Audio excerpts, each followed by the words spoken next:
Oui, ça a bouleversé mes plans dans la mesure où je dois m'astreindre à une très grande précaution de langage pour ne pas surcharger la situation de déclarations ou de prise de position qui pourraient perturber pas seulement l'ambiance mais aussi la stratégie de mes amis ici localement. Donc je dois faire très attention, c'est un peu pénible, mais bon voilà, c'est la vie. Ma tournée au départ était destinée à présenter un document qui a été mis au point par le parti de gauche, qui est le Manifeste pour l'écosocialisme, et en présentant ce document, rencontrer des personnalités qui seraient susceptibles, le cas échéant, de participer au Forum mondial de la Révolution citoyenne que je suis en train de préparer avec mes amis équatoriens et vénézuéliens. Bon, voilà les purs. Hein. Bon, évidemment, ça prend une autre tournure parce qu'il y a un rebondissement dans le cours de la révolution tunisienne et que je crois que sans doute dans tout le Maghreb, il y a une onde de choc de l'événement tunisien.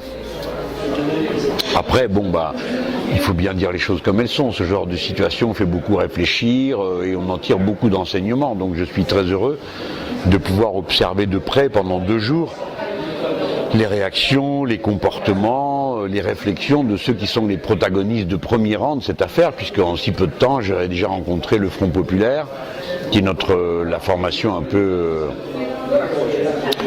pas jumelle, mais enfin équivalente, avec, en tout cas en lien particulier avec le Front de gauche, le président de la République, M. Monsef Marzouki, qui m'a fait l'honneur de m'inviter au palais à Carthage, et puis aussi l'UGTT que j'ai vu ce matin, plus ce midi la société civile.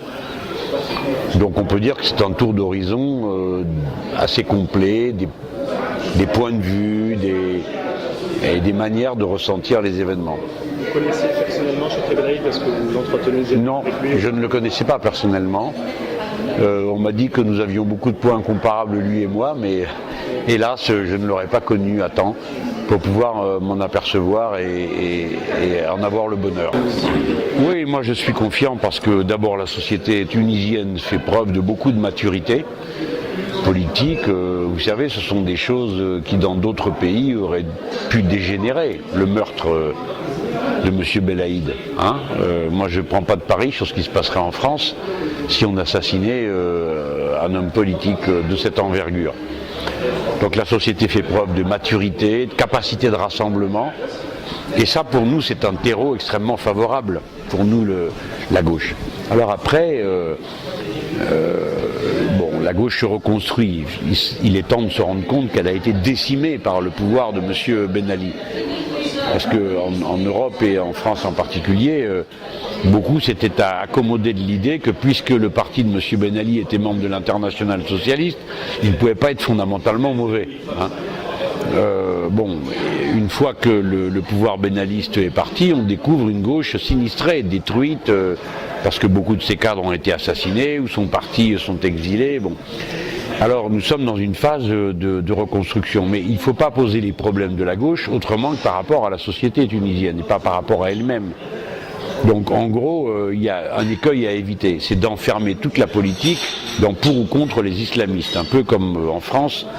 Le Front National fonctionne comme une espèce de repoussoir utile pour les partis dominants qui profitent de la diabolisation des uns pour diaboliser les autres, c'est-à-dire nous, et puis pour rester en quelque sorte en position centrale raisonnable.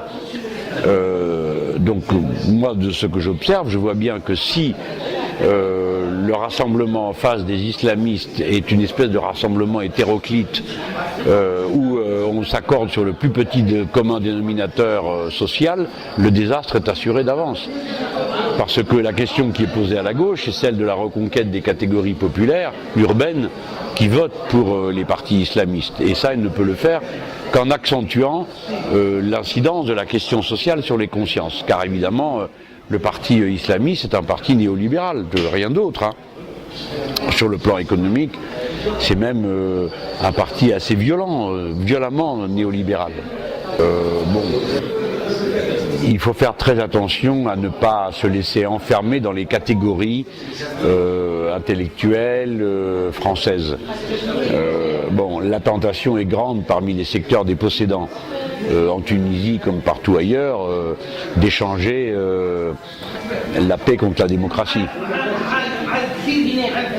Donc du moment que le contenu social de la révolution serait désamorcé, il n'y en a plus d'un qui serait prêt à accepter en gros une espèce de pouvoir désincarné qui ne dépendrait plus d'aucune élection. Le socialisme. Oui, mais qui tournera mal par la force des choses, parce qu'il y a quelque chose que personne ne peut chasser, c'est la question sociale. Les gens se mettent en mouvement pour des raisons concrètes, et ils attendent des réponses concrètes à leurs questions concrètes. Donc tous ceux qui voudraient créer des diversions, parler d'autre chose, inventer une autre latéralisation du champ politique que celle qui se produit autour de la question sociale, sont condamnés à être rattrapés par la question sociale à un moment ou à un autre.